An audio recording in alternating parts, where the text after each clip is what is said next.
Well, thank you so much, Ben Troy, and a very good morning to you.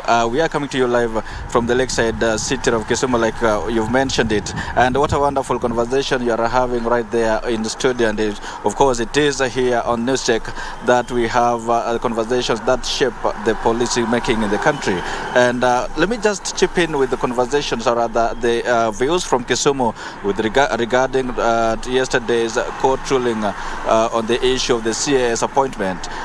Beside that, we'll also be talking about the proposed review, or rather the increment of the salary of the civil servants. And with me here are two gentlemen, Chris Owala and Peter Oduk, basically to share with us what they think about the developing issues. Starting with you, Chris, if you can just move here, and maybe you want to introduce yourself and tell us what do you think about the yesterday's court ruling regarding the position of the Chief Administrative Secretary. Thanks a lot, Cliff. My name is Chris Owala. I work with the Community Initiative Action Group Kenya. I think the ruling of yesterday is just affirmation on the previous ruling by Justice Mativo that the position of CAS is unconstitutional. And I think this was a ruling which was made in some years back. And I think also the court confirmed us that the president is not above the law. If you look at the BBI ruling, and the ruling that was rendered yesterday, it's a confirmation that at least we can believe in rule of law, and Kenyans can trust the courts, and the courts can protect us in some way. Because this position of CAS, if the frame of the constitution, if you look at the Guy report on the constitution in 2010, they said very well the Kenyans don't need a bloated cabinet. Kenyans need a lean cabinet. And that's why the frame of the constitution came out with 22 positions for cabinet portfolios. So by creating another layer is by itself in conflict with the law. And this was again going to give Kenya an unnecessary burden. So I think the court has spoken. Kenya need to move on.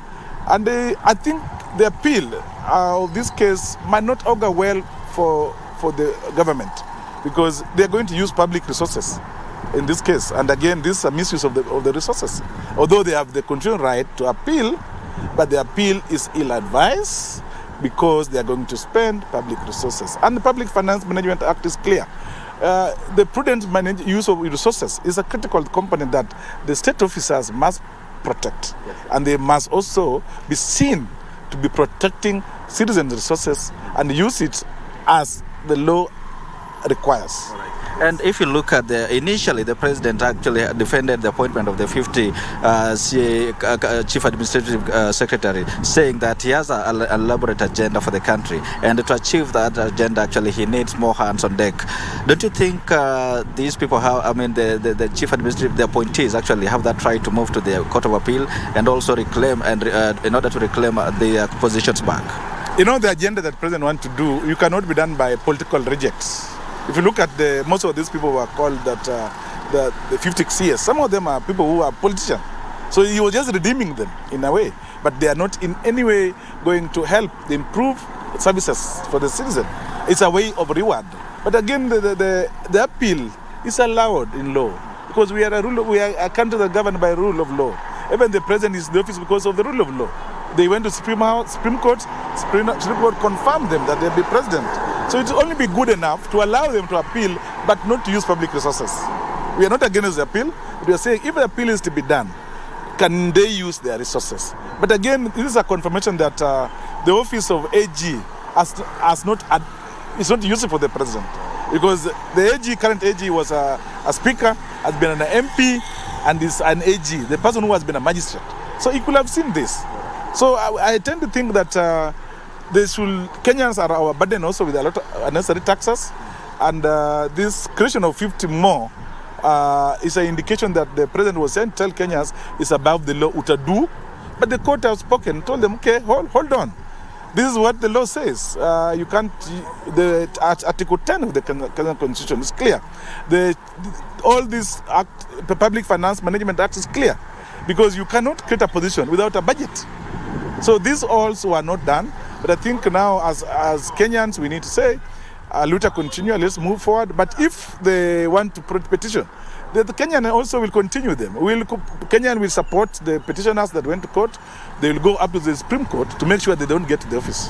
Yes. As things stand right now, we know those appointees will be moving to the Supreme Court to appeal that decision yesterday. But what could be the best way to out of this issue? What could be the best way out of this impasse? First, the best way is that there are rumors that these people have been earning salary. I think the first, they should be surcharged if that's the case. But two, these people need to let it go. Let it go, because that's not the end of the world. Let government be run, because currently we have a PS and we have a cabinet and we have undersecretary, we have many technical staffs, we have directors who can run any government, who can help Kenyan get services. And again, if anything, we have a devolution. If the government is feeling that they cannot do most of this function, let them devolve them fully to the county, so that the counties can help them manage some of these resources, if that's the issue. So that the county government came because they are closer to the people. So if the government is feeling that they are more stressed there with a lot of work, let the county get their fair share, because if you look at even the health sector, it's not fully devolved. But this one here is a decision by the national government. Actually, it has the mandate to deliver to the citizens, putting aside the county government. You know, we have 48 government which are distinct and are independent. So you can still delegate your function to the county government and give them resources. The law is clear. So you don't need to suffocate yourself that you are national government, that you cannot collaborate. For example, the president said the other day, the community health workers, they help support, which means the health is devolved. But why are they supporting? Because they see that the mechanism at the national level cannot help them deliver. So they work with the counties to deliver. So nothing stops you from delegating or fully devolving functions that are supposed to devolve, like healthcare. We have a lot of resources in Nairobi. Make it go to the counties. Let county deliver. Yes. Thank you so much, Chris. Peter, if you can just basically also move here and share with us what you think about. Actually, there has been a proposal by the SRC to review. There was a proposal by the SRC to review the salaries of the senior state officers by 14%, actually upwards. But then the president said, "Oh, fine, we need to increase the salaries for across the board for the civil servants." But then now we do it's done between 7 and 10%. What do you think about that decision, rather? Thank you. My name is Peter Duke. I'm the chair of Kisumu County Development Trust. I believe it's not the right time for anyone to consider raising salaries for state officers, because you see our economy is crumbling. We cannot give, the government cannot offer adequate services because of the bloated wage bill. So increasing salaries of state officers at this moment is going to be a lot of burden on the taxpayer, because we'll have to take care of that bill that is added to what they're already earning. So I think, one, it's not the right time to do it because the economy is badly hit. We are not completely recovered from COVID. We have not recovered from the international recession. And you see the cost of living is so high. So increasing any salary at this moment is going to even put more burden on the public. The cost of living will go high. The taxes will be higher because we need to pay those salaries. So I think it is ill-advised for the president or for anyone or the SRC to consider raising any salaries at this moment. But you said this increment is going to actually to benefit civil servants across the board. And these people, they actually also they face the same economic downtime that is facing everyone all world over, not just in the country. Do you feel they also need the increment? I don't. You would argue that everyone needs an increment of salary, but it depends on the economy. If the economy cannot sustain it, then it would be it would not be a good idea to increase it, because it's going to strain, and mostly it will strain businesses, will strain local people, the hustlers as we call them. So even though it's going to be a personal benefit to them, but it's going to strain the public and the citizens in terms of how to take care of the wage bill. So it's not a good idea at the moment. The SRC, the reason they're giving it is because this review ought to have happened actually a couple of years back, but then it was put on hold because of the COVID, the pandemic. But now they're saying now the economy is easing up. Is that a valid reason? It's not a valid reason, because as you see the situation, you see prices of fuel are increasing. You see cost of living generally is increasing. So it will not be right. According to me, I don't think the economy has eased any better. And therefore, adding a lot of salaries in terms of, I would rather start considering how we can talk about development expenditure rather than the cost of administration and salaries. So the economy, for me, I'm not an economist, but I believe what I'm seeing as a common man, as a leader in this county, is that the economy is pressing on the common man, and adding a lot of burden on the common man would not be a good thing that any government can consider at this moment. And you see, there are proposals to review the NHIF contribution, the NSSF and all that, and talk about also the housing levy that was passed in the Finance Act now. Don't you think this one also gives the civil servants a leeway actually to contribute these proposed contributions? Yeah, talking about NHIF, I think if we can get good services out of the new regulations, that when you go to an hospital, you will find good services, everything will be taken care of as provided for in the NHIF Act, that would be a good thing. But you realize that even with the collections, the recent cases are that people are being turned back when they have this, they seek these services. So I think if we can find a way of getting more resources for NHIF and for insurance, it would be a better idea. Personally, I believe that if we could have everyone pay equitably like they have suggested, for me, I think equitable contribution towards NHIF would be much better.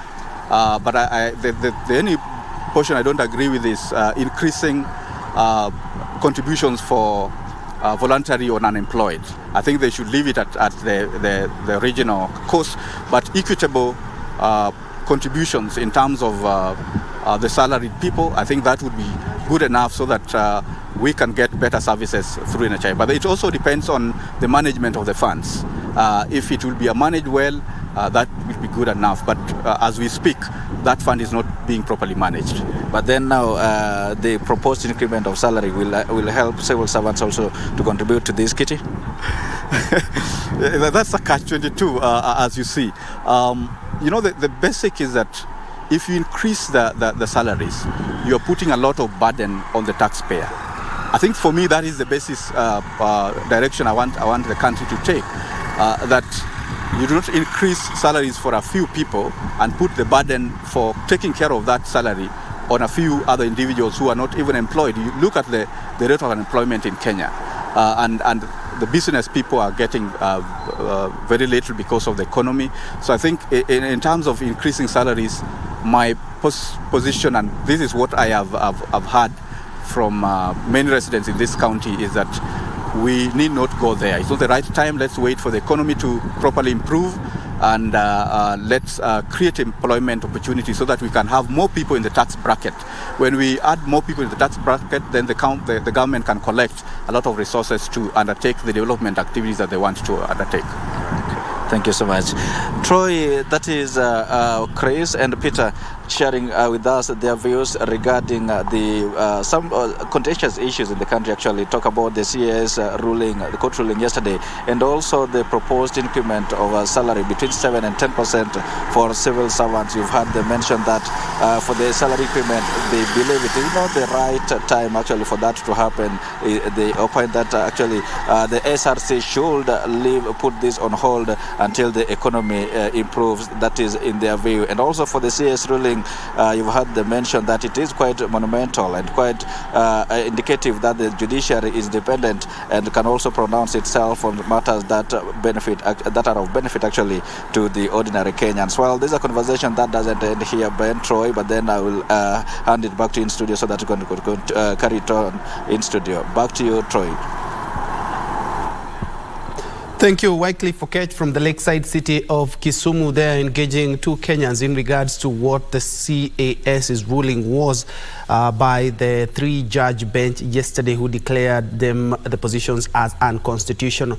And let me go back to my panelists. I have Abraham Kirwa, who is the MP for Mosop constituency and just